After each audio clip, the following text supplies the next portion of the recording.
Welcome to the AI Accelerator Podcast, where we turn AI from a corporate buzzword into an unfair advantage. I'm Matt Zembruski, and this is the show for leaders who are done talking about AI and are ready to execute. Today, I'm joined by Dr. Felicia Newhouse, founder of AI-Powered Women. Felicia brings a rare and powerful perspective to the AI conversation. She holds a PhD in transformational learning and psychology, has spent over 20 years as a senior product executive in the tech startup world, and is also trained as a mindfulness instructor and energy worker. Her work sits at the intersection of workforce psychology, cultural change, equity, and AI adoption, helping leaders build not just technical fluency, but the inner resilience required to lead in an AI-powered world. Through AI-Powered Women and the AI-Powered Women Summit at MIT, Felicia convenes leaders across technology, ethics, philosophy, spirituality, the arts, and business to redefine what conscious, responsible leadership looks like in the age of intelligent systems. Felicia, welcome to the AI Accelerator Podcast. I'm excited to have you here. Yeah, thanks for having me. And we'll dive right in. There's so much about your background and introduction. This is the first time we've had a chance to really connect and talk. So I have a lot of questions for you. And I'm very, very curious about a lot of things that I know our audience will be curious about as well. Yeah. And to jump in, your work blends psychology and technology, leadership, consciousness, these aspects of spirituality in ways that people don't often think of as being blended together. Can you take us back to your background, your journey, and sort of how all these worlds came together for you? Yeah, absolutely. Yeah. So my background, you mentioned it, 20 years as a senior product executive. My family line, I come from a long line of builders, actually. So construction, building homes, land development that goes back to the, 1700s and 1800s. And so I have that kind of building DNA in my blood. My last name is Newhouse. So building new houses, it goes way back to Germany. But in terms of building, that's kind of my DNA, being a builder in product, building new businesses, new business lines, and using technology as kind of a tool to build. And so that's kind of always been part of my DNA. But another part of my DNA has been really convening different thought, different ways of thinking about things, diverse thinkers, diverse ways of knowing, and different lived experiences. And that kind of came out through my product career because you needed to bridge so many different ideas to stir up innovation and to drive innovation in tech. And I found myself having so much fun along the way in tech. I started I'm in my mid 40s now. So this goes back to big data and pre-mobile and then going into mobile. And then one of my startups, we worked with Steve Jobs and helped launch, the iPhone product with a geolocation technology. And that moved into kind of more of the early machine learning into generative AI.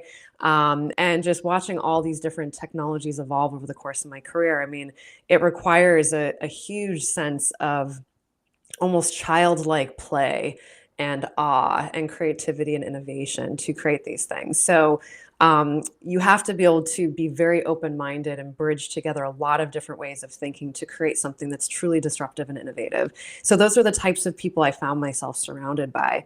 And when AI came out, when I say AI came out, I'm thinking ChatGPT, specifically the LLMs with generative AI in 2023. I started to see that women and their diverse thought, speaking of diverse thought and diverse ways of knowing, I saw that their voices were often left out of these conversations. And I was starting to notice that a lot of the ways that women were showing up to work were not fully embodied, that there were aspects of their leadership, of their personal and professional ways of knowing that weren't really fully meeting the workplace. They were either being actively shut out or they were not feeling, psychologically safe to show up as their full selves. And I started to realize, kind of stepping back and looking at where our human species is headed over the next century, we're going to require a lot of the areas that women are shutting out are actually the areas that we're needing to evolve into in the next paradigm for leadership. Aspects that we call soft skills, but I would argue that yesterday's soft skills are tomorrow's hard skills. Aspects like empathy and even aspects of change management, understanding how to develop a culture, really true compassion and mindfulness and slowing down, even though everybody wants to do nothing but, it's an arms race for AI. We all know that, but everybody wants to speed things up. And so with AI Powered Women, we've really been stepping back to look at how do we slow this conversation down? How do we get present with the current moment we're in? And how do we step more deeply into what's uniquely human? Because so much of the past century has been humans interacting with data and knowledge and systems and machines, which has really removed the human from aspects of what makes us uniquely human because we've played that interfacing role. But now that AI, or generative AI specifically, is playing more of that interfacing role, we have an opportunity to step back more deeply into our humanity and these aspects that make us unique. So that's really what we're unpacking at not only our conference, but our online programs and virtual academy, and all the convenings we're doing globally and the research efforts that we're a part of. Let's dive into that a little bit more, Felicia, is as far as women in the workplace and with all this technology and this AI and change management, as you said, everybody's uncomfortable, men, women, everybody. Yeah. Even change management professionals like me and you, this is a challenging time for everybody because we want to go out and support everyone as much as possible. What do you see happening internally as AI is reshaping the way we work? So can you talk a little bit more about sort of the way women, men, whoever, can show up differently in the workplace or be more prepared for this change that we're talking about or that we're experiencing? Yeah, absolutely. I think, some of the concrete ways is really treating pace as a leadership variable and not a side effect. So, explicitly deciding where speed is appropriate and where it's dangerous, and introducing intentional slowdown points for decisions involving, people and careers and values. I think, a lot of the research is really consistently showing that chronic speed without recovery, it degrades judgment and trust and creativity. And the leaders who don't learn how to really regulate that pace, they end up outsourcing that regulation to already stressed out employees, which shows up as burnout. If everything is urgent, then nothing is really wise, right? So I think this idea of slowing down and leveraging that for more innovation, but innovation in more sustainable ways is one way I would advise leaders to consider how to improve their cultures and how they're approaching product development. That's a smart idea. A few people have shared with me recently the story of the tortoise and the hare recently. So it's a balance of the tortoise Yeah. and the hare, basically, is what Yeah. you're sharing is don't just be the fast rabbit who doesn't always win the race, right? Yeah, exactly. What did you have a particular aha moment in your journey that you described a minute ago when you really saw, wow, this AI and this latest wave of technological change is really going to be unique and really have a different impact than other technologies changes that happened over the past many years? Like, was there an aha moment maybe when ChatGPT dropped and came into your world? You're like, ooh, this is really going to affect a lot of things. Was there something, maybe your experience with clients or what was Yeah, it? it was actually on stage. I can think of a very specific aha moment at MIT. We ran our first conference at MIT, and the reason that we launched that first conference, which was a year ago now, it feels like it's been like 5 years, but that was actually a year ago this month. We launched our first conference. The original intent of that conference was to simply upskill people. Like, all right, people are trying to figure this thing out. How do you prompt? How do you build an agent? How do you do basic automated workflows? And so we just got the most brilliant people together we could find that were not just, thought leaders, but they were actual tinkerers and builders. And we got them on stage and we, started having these conversations. We're like, let's just see what comes out of this. And the focus was women. But, the conversation was broader than that. And so what we found, there was this one panel we had, which brought a Harvard astrophysicist who was leveraging AI for data science and finding new planets. There was a MIT Media Lab innovator who was looking at the evolving relationship between humans and AI and how that affects our relationship with others and with ourselves. So how are relationships themselves evolving and our sense of self along the way. And the third speaker was a woman who works for Harvard Center for Mindfulness and Compassion, who's leveraging AI for group therapy work to really look for signals in the AI around what are the patterns for compassion showing up and evolving through the therapeutic process. So we put these three people on stage, just like, let's see what happens in this conversation. And it was really fascinating because what unfolded was something I didn't expect, which is that it sparked a very deep dialogue between the speakers amongst themselves, and I was moderating it as well, and the audience around these deeper existential questions around who are we and where are we headed and what are we evolving towards? Because so much of this is happening just kind of blind in the dark as we talk about AI and automation. It's so exciting, but we don't often talk about what we're evolving towards. Like, what is our North Star here as a species? And so it really started to bring up some really deep existential questions, which caught me off guard. And so that was an aha moment around, okay, this is because I come from a tech background, right? Like that's all we do. I mean, we ship new products, we ship new businesses, we get them off the ground, and you just keep building. And this is a moment where it's like, okay, this is affecting how people are viewing themselves as a human, as a species, as a, what are we doing and what is our role in all of this? And how do we matter? So it's just, I wasn't expecting it to get that deep and philosophical. As a technologist, that wasn't something I was expecting. And so that sent not only me, but our entire initiative and our conference series onto a completely different course.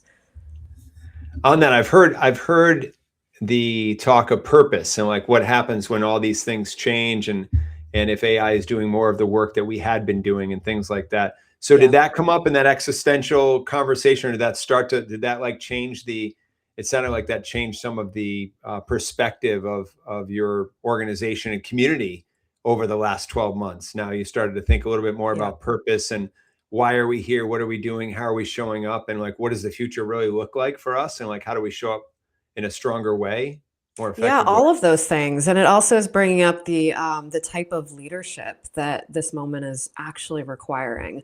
And so it's flipping everything on its head, and it's leaving people, I think, having a lot more questions and answers. So I think one of the big pieces is really looking at, why AI is amplifying burnout if leadership doesn't evolve, and what are the costs of that. And psychological safety comes up a lot, burnout comes up a lot, which again, all goes back to this like core seed of kind of this existential crisis. I think, you could say humanity is finding itself in, but like also the whole job market, right? Like your average just knowledge worker out there, leader is they don't know where to go. They don't know how to advise their high school kids like that are going into college. I mean, there's just looking at the future is very hard right now, even 6 months out. And that's getting harder and harder by the month as the pace compounds and speeds up. So I think it's overall, it's a pace thing. But I think it's going back to who we need to evolve to become. And so that goes back into change management. It goes back into the leadership paradigm that's shifting of the old school leadership that was needed, and really thinking about even just how we think about innovation and responsible innovation, and these concepts of like awe and consciousness and aspects of neuroscience that are behind that, of how awe really shows that it measurably reduces stress and it quiets ego-driven cognition, and it expands perception, and makes it one of the few states that counterbalances the narrowing effects of chronic speed and information overload. And that's just one example of like one of the many speakers we've brought onto the stage to talk about the neuroscience around that and the research of like this teeny tiny rabbit hole of just awe and what that means, right? Of like, what is the overview effect when an astronaut goes to space and looks at the Earth, like that sense of awe and wonder. And these types of conversations are being triggered by the AI conversations. So it's really interesting how it keeps going from like micro to macro very quickly as the speed, the clip speeds up. Yeah, that makes a lot of sense, and I love what you're talking about with leadership. You talk about this concept of regenerative leadership. Can you explain a little bit more about what that means related to your experience? Yeah, absolutely. Regenerative leadership is really having the ability to zoom out and look at the macro, and to look at what's actually sustainable. So it essentially looks at, it gets into like systems thinking. There's even this new concept of systems feeling. But if you look at a graph of this type of thinking, it's essentially what you look at is almost like how you see those like social media charts where it's like little bubbles that are all connected together and it expands out. So it's looking at to what degree can you see yourself as an interrelated and interdependent part of an entire interrelated system. And so how does the decision that you're making right now as a leader affect all these other systems and humans and different groups around the planet? So it's kind of this more macro ability to see the downstream effect of what you're building. And so regenerative leadership, the hope for regenerative leadership is that if more leaders can step into that type of leadership, we can understand how all of the systems we create on this teeny tiny planet floating through space are interconnected and reliant on one another and affected by one another. And one of the biggest issues we're seeing right now is that the cutting off of that thinking, of just having this very polarized thinking, or very kind of top-down thinking, which is the old leadership paradigm, is because the speed of these technologies is speeding up and compounding. It has there's a quicker impact on the environment, right, and all these other systems that we're affecting. There is no just ability to have to make a decision in a vacuum anymore. It doesn't work like that. Everything's interconnected, and it's quickly becoming more and more affected by one another in those systems. So the hope is with systems thinking and systems feeling, you're able to think and you're able to feel the emotional and tangible impact of those systems around you and have more responsibility towards them. That's beautiful. It brings a lot more accountability to the leadership who are affecting these changes for these systems. Yeah, exactly. As we go. As AI reshapes the workforce, Felicia, you've done a lot of work with women, and there's a lot of women and other underrepresented communities really in the workplace. And as AI is reshaping the workforce and all these factors of change are coming in, what opportunities do you think exist right now if some of the ideas that you're talking about and concepts you're talking about that you work with your groups are more of tactically or strategically designed and adopted more intentionally? Like if the ideas and concepts like systems thinking, systems feeling, and regenerative leadership, and the other other items that you're bringing up today, other concepts, where do you think what are the risks that you see for those not being adopted, and then what are the opportunities that you see if more of this mindset is adopted amongst leaders and influencers today? Yeah, for those minority groups specifically. Yes. Yeah, I mean, as we know, I mean, a lot of the current AI models are, I mean, it heavily skews towards men as builders, but it heavily skews also towards just the global north. So we forget to, just on a global perspective, that there's a very, very small group of people that is actually influencing these. So that lack of not only diverse expertise, but also diverse thought and diverse lived experience is missing from a lot of these AI builds. So when we look at, and we've talked about this at the conference too, we had a climatologist from the World Bank on one of our panels who talked about, she studied very deeply the voices of Indigenous women in the development of responsible tech. And what's interesting about that is the data showed that in many cases, those Indigenous leaders were actually more accurate in predicting certain types of tech related to climate change models than the actual tech that was built, because they have such a deep relationship with the cycles of the planet, and their knowledge systems have been handed down for centuries. So they're actually quite accurate and quite data backed. It's just that we haven't captured that in the Western ways of knowing and the types of data models we're building.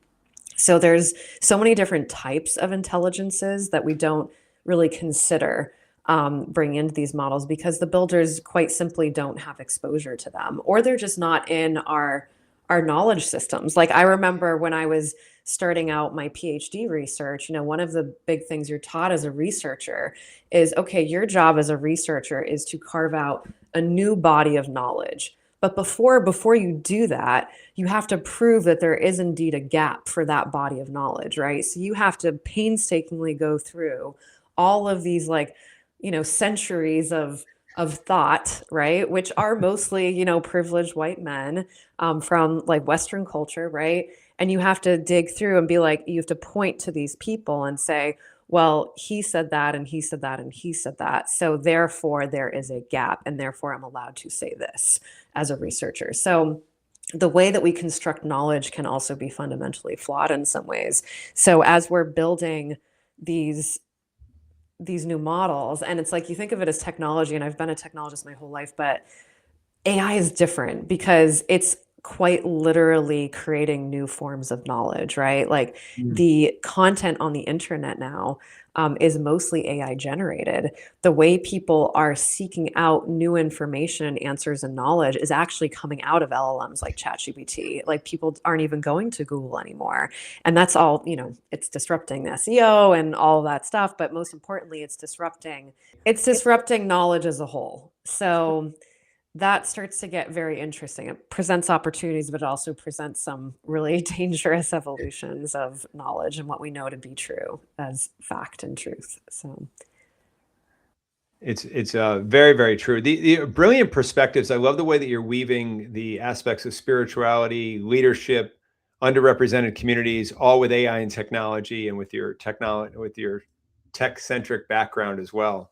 It's been, I've really enjoyed everything that you've shared, Felicia. And as we're winding down, what's a good way for the audience, for us to include in our show notes, for the audience to reach out to you and keep in touch with you if they want to learn more or find out more about your organizations, your communities?